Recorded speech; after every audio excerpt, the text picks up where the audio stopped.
ប្រសិនបើពេលព្រឹកត្រឹមតែ1ម៉ោងអាចផ្លាស់ប្ដូរជីវិតអ្នកឲ្យកាន់តែមានថាមពលកាន់តែមានការផ្ដោតអារម្មណ៍និងទទួលបាននូវជោគជ័យតើអ្នកចង់សាកល្បងដែរឬទេនៅក្នុងសៀវភៅពេលព្រឹកដ៏អស្ចារ្យរបស់លោក Hal Aaron បានបង្ហាញយើងអំពីវិធីសាមញ្ញ6ប្រការដែលហៅបានថា Savers SAVERS មនុស្សភាគច្រើនចូលចិត្តចុចប៊ូតុង Snow នៅពេលដែលនាឡិកាឬក៏ទូរស័ព្ទរបស់គាត់ហ្នឹងកំពុងតែរដើម្បីដាស់យើងឲ្យភ្ញាក់នាពេលព្រឹកហើយឬក៏គ្រាន់តែភ្ញាក់ភ្លាមក៏យកទូរស័ព្ទចាប់កាន់ហើយចាប់ដើមចុចមើលនៅបណ្ដាញសង្គមនានាតែម្ដងនេះគឺធ្វើឲ្យថ្ងៃរបស់ពួកគេ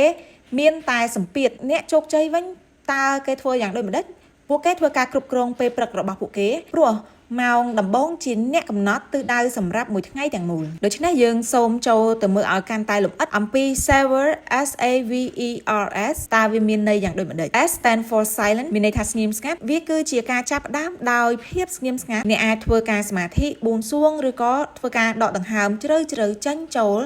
រយៈពេលត្រឹមតែ2ទៅ3នាទីក៏អ្នកអាចចាប់ផ្ដើមយល់នៅអារម្មណ៍របស់ខ្លួនឯងចាប់ផ្ដើមមានភាពស្ងប់ស្ងាត់នៅក្នុងចិត្តហើយពេលខ្លះអ្នកអាចនឹងឈានទៅដល់ការនិយាយជាមួយនឹងខ្លួនឯងក៏ដូចជាធ្វើការ reflection ធ្វើការឆ្លុះបញ្ចាំងអំពីសកម្មភាពនានារបស់ខ្លួនប្រចាំថ្ងៃផងដែរទី2គឺ A affirmation គឺជាការនិយាយក៏ដូចជាធ្វើការនិយាយនៅអ្វីដែលមានភាពវិជ្ជមានដើម្បីឲ្យយើងនឹងទទួលបាននៅភាពវិជ្ជមានបន្ទាប់ពីយើងនិយាយនៅអ្វីដែលវិជ្ជមានជំនួសឲ្យភាពអវិជ្ជមាននោះហើយឧទាហរណ៍ដូចជាខ្ញុំមានទំនុកចិត្តលើខ្លួនឯងខ្ញុំអាចធ្វើបានខ្ញុំមានភាពជោគជ័យធ្វើការបង្កើតនៅភាពជឿជាក់ឲ្យខ្លួនឯងជាពិសេសគឺពេលព្រឹកយើងធ្វើការនិយាយដដែលជារៀងរាល់ថ្ងៃជាពិសេសទៅលើអ្វីដែលយើងយល់ថាយើងកំពុងតែមានភាពខ្វះខាតដែលយើងកំពុងតែយល់ថាដូចជាយើងមានភាពអវិជ្ជមាននៅត្រង់ចំណុចណាមួយយើងធ្វើការយកចំណុចនោះយកមកធ្វើការនិយាយដោយវិជ្ជមានទៅតាមផ្លូវណាមួយដែលយើងអាចធ្វើបានឧទាហរណ៍ដូចជាយើងគឺជាមនុស្សដែលខ្ជិលអញ្ចឹងយើងត្រូវនិយាយបញ្ច្រាស់វិញមានន័យថាខ្ញុំមានទំនុកចិត្តលើខ្លួនឯងខ្ញុំឧស្សាហ៍ព្យាយាមខ្ញុំធ្វើអ្វីក៏បានសម្រេចបានជោគជ័យនិយាយបែបនេះធ្វើការ affirmation ជារៀងរាល់ព្រឹកហើយចំណុចទី3គឺ V មានន័យថា visualization គឺជាការគិតស្រមៃបន្ទាប់ពីយើងធ្វើការ affirmation ហើយគឺយើងធ្វើការគិតស្រមៃបិទភ្នែកហើយស្រមៃថាអ្នកបានសម្រេចគោលដៅដែលអ្នកបានធ្វើ affirmation នឹងរួចរាល់ហើយ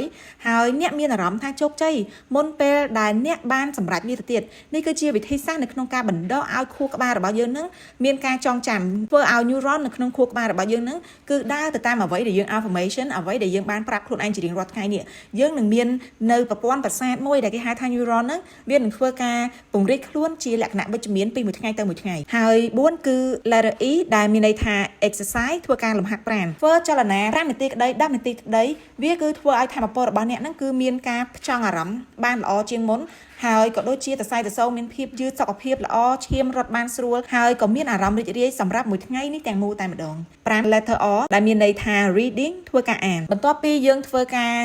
ហាត់ប្រាណហើយជាធម្មតាដើម្បីឲ្យសារពាង្គកាយរបស់យើងមានដំណើរការល្អស្រួលឡើងវិញឈាមរត់បានស្រួលគឺយើងតែងតែ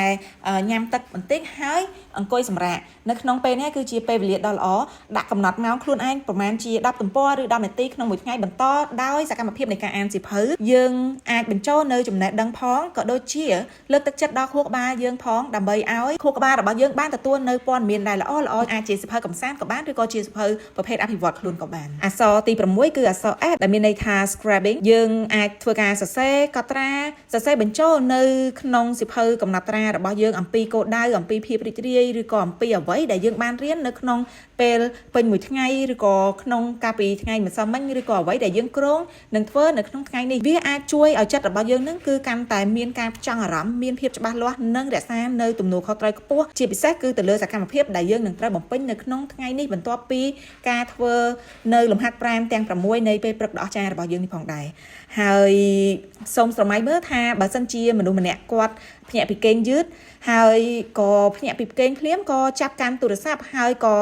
រត់ចេញពីផ្ទះដោយពោពេញទៅដោយសម្ពាធពោពេញដោយ mess ពោពេញដោយភាពរញ៉េរញ៉ៃដោយផ្លេចនេះផ្លេចនោះមិនដឹងថាខ្លួនឯងត្រូវធ្វើអ្វីដោយមិនដឹងថាគួរចាប់ផ្ដើមនៅត្រង់ចំណុចណានៅសម្រាប់ថ្ងៃនេះហើយមនុស្សម្នាក់ទៀតគឺភ្ញាក់លឿនហើយគាត់ប្រើនៅវិធីសាស្ត្រ Savers SAVERS ដែលយើងបាននិយាយទាំង6ចំណុចខាងដើមនេះហើយមានក្តីសុខនិងមានភាពដោតអារម្មណ៍និងពោពេញទៅដោយថាមពលតើអ្នកគិតមើលថាតើអ្នកទាំងពីរនេះតើអ្នកណាគេអាចនឹងទទួលបាននៅភាពឈ្នះជាងគេប្រសិនបើពីរអ្នកនេះគាត់កំពុងតែប្រណាំងប្រជែងគ្នានៅក្នុងលក្ខខណ្ឌណាមួយ